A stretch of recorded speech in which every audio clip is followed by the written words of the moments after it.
জানিয়ে দিব সর্বশেষ আপডেট বাংলা সংবাদ। শুরুতেই শিরোনাম। প্রথমেই জানিয়ে দিব ভারতের কলিজায় আঘাত এনেছে ডাক্তার ইউনূস।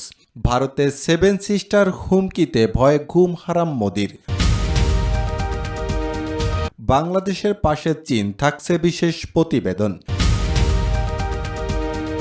এরপর জানিয়ে দিব ভারতকে ফাইনাল খেলা খেলে দিল ডাক্তার ইউনূস। ঢাকার রাস্তায় পাক বাহিনীর ছোঁয়ার টিমের টহল।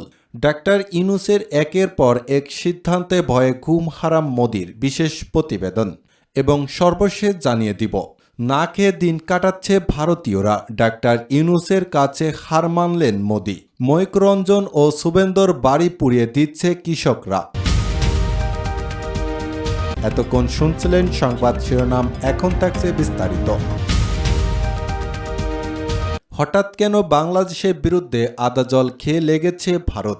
স্বৈরাচার শেখ হাসিনার ভয়াবহ পতনের পরও মোদি এতটা ক্ষেপেনি, কিন্তু এখন কেন বাংলাদেশের বিরুদ্ধে যুদ্ধে নেমেছে মোদি প্রশাসন? দিল্লির কোনো দুর্বল জায়গায় আঘাত এনেছে ডাক্তার ইউনূস, যে কারণে তেলে বেগুনে জ্বলে উঠেছে হাসিনার প্রভুদেশ ভারত। সামরিক সূত্রে জানা যায় ভারতের কলিজায় আঘাত এনেছে ডাক্তার ইউনূসের এক মহাপরিকল্পনা, যা ঘুম কেড়ে নিয়েছে মোদির। মোদি বুঝে ফেলেছে ডাক্তার ইউনূস আন্তর্জাতিক মানের খেলোয়াড়, তাকে মোকাবেলা করাকে বড় চ্যালেঞ্জ হিসেবে দেখছে ভারত। গত 16 বছর দিল্লির কথায় বাংলাদেশের সব কিছু চলেছে, কিন্তু এখন উল্টে গেছে গণেশ। ভারতের এমন কোনো একটি দুর্বল জায়গায় খোঁজ পেয়েছে ডাক্তার ইউনূস, যা সে দেশের গোয়েন্দা সংস্থার মোদি সরকারকে রিপোর্ট করেছে। আর ডাক্তার ইউনূসের সেই পরিকল্পনায় মোদিকে পাগল করে তুলেছে ঘুম হারাম তার প্রশাসনের। বাংলাদেশকে অল আউট করা দিবাস্বপ্ন দেখছে হিমশিট রাষ্ট্র ভারত, কিন্তু বাংলাদেশ জাতিগতভাবে এই মুহূর্তে ডাক্তার ইউনূসের নেতৃত্বে এমনভাবে ঐক্যবদ্ধ, যা ভারতের পরিকল্পনার বাইরে।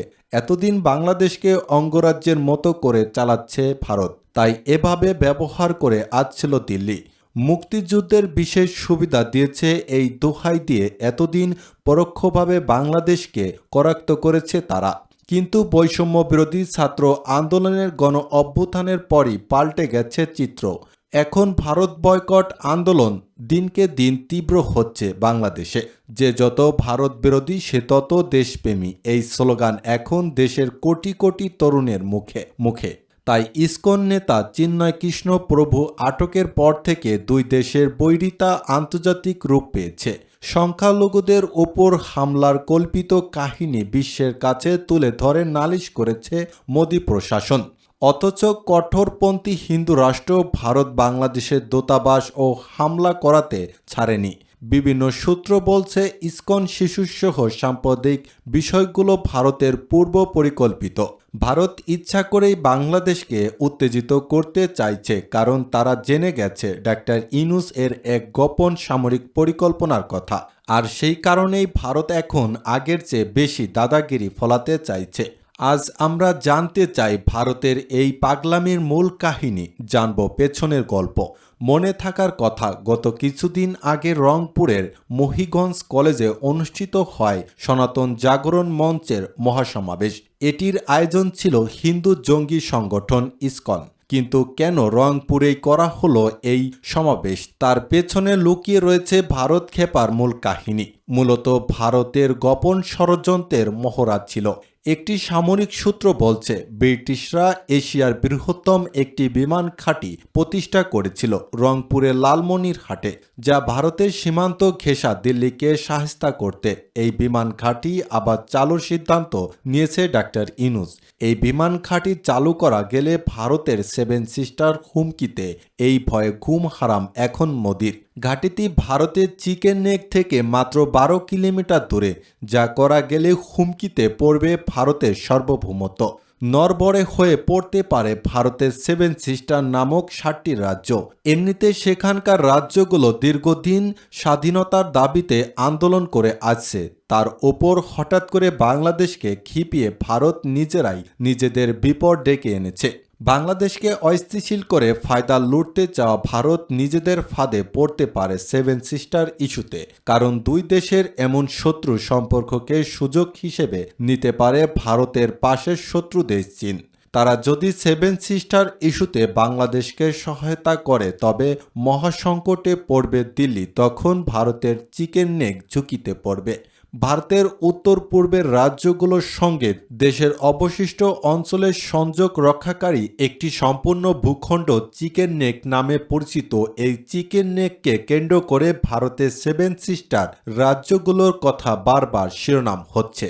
এখনও মণিপুর রাজ্যের স্বাধীনতা আন্দোলন দমাতে ব্যাপক হত্যা যজ্ঞ চালাচ্ছে মোদী প্রশাসন। বাংলাদেশে আওয়ামী লীগ সরকার পতনের পর ঘুরে ফিরে আলোচনায় আসছে ভারতের সেভেন সিস্টার রাজ্যগুলো, কারণ আশঙ্কা করা হচ্ছে রাজ্যগুলো নিজেদের স্বাধীনতার ঘোষণা করতে পারে।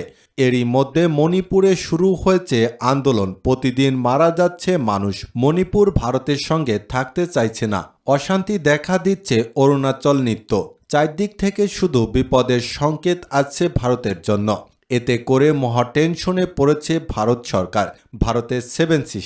ভারতের সেভেন সিস্টার ইস্যুতে বাংলাদেশের সাথে কাজ করছে চীন, এমন সংবাদ শুনে কাঁপন ধরেছে মোদী প্রশাসনের। সংকট এখন মোদীর গদি, এখন ভারতের চারপাশের শত্রুরাষ্ট্র চীন। পাকিস্তানের পর শত্রুর তালিকায় যুক্ত হয়েছে বাংলাদেশ। প্রতিবেশী দেশের সাথে এমন সম্পর্ক ভারতকে চরম সংখ্যায় ফেলেছে। ভারতের পালিত শাসক স্বৈরাচার শেখ হাসিনার পতনের পর বাংলাদেশের হাল ধরেছেন বিশ্ব বরেণ্য ব্যক্তিত্ব নোবেল বিজয়ী ডাক্তার ইউনূস। দায়িত্ব নিয়ে তিনি ভারতকে কড়া ভাষায় হুমকি দেন। তিনি বলেন, বাংলাদেশকে অস্থিতিশীল করার হলে প্রতিবেশী মিয়ানমার ভারতের সেভেন সিস্টার শান্ত থাকবে না। সম্প্রতি আগরতলায় বাংলাদেশের হাই কমিশনের হামলার ঘটনায় বৈষম্য বিরোধী ছাত্র আন্দোলন নেতারা ঘোষণা দেন, ভারত যদি ঢাকাকে অস্থিতিশীল করতে চায় তবে বাংলাদেশ বসে থাকবে না। ভারতের সেভেন সিস্টার ছিল বিচ্ছিন্ন করে দেওয়ার হুমকি দেন তারা। বিশ্বের বড় বড় রাজনীতিবিদ ও ব্যবসায়ীরা সংকটে পড়লে ডাক্তার ইউনূসের দ্বারস্থ হন। সেই ইউনূসের সাথে রাজনীতি আর কূটকৌশলে মোদির ধোপে টিকবে না, এ কথা নিশ্চিত করে বলা যায়। তাই মুখে বাংলাদেশকে দেখে নেব বলেও মোদি তার দেশটির 7টি রাজ্য নিয়ে চরম দুশ্চিন্তায়। আমরা জানি ব্রিটিশ আমলে লালমনিরহাটে তৈরি হয় বিমান ঘাঁটি, যার কার্যক্রম এতকাল বন্ধ ছিল কোনো এক অজানা কারণে। ডাক্তার ইউনূস ক্ষমতায় এসে পুরো দমে চালু করার কাজ হাতে নিয়েছে বিমান ঘাঁটি, যা এশিয়া মহাদেশে বৃহত্তম বিমান ঘাঁটি। এটি করা গেলে ভারতের চিকেন নেক থাকবে না বাংলাদেশের হাতের মুঠোয়। সেভেন সিস্টার নিয়ে বাংলাদেশের কাছে নত জানু থাকতে বাধ্য হবে ভারত। স্বৈরাচার হাসিনার দোসর কাছের লোক হিসেবে আলোচিত সমালোচিত নারী সাংবাদিক মুন্নি সাহা দীর্ঘ 15 বছর বিগত সরকারের আমলে একের পর এক দুর্নীতি ক্ষমতার অপব্যবহার করে চাঁদাবাজি বিরোধিতা দলের মানুষকে হেনস্থা করা সহ উস্কানি দিয়ে রাষ্ট্রকে লেলিয়ে দেওয়ার খলনায়িকা মুন্নি সাহার বিরুদ্ধে রয়েছে অভিযোগের পাহাড়। ভোরের কাগজ দিয়ে তার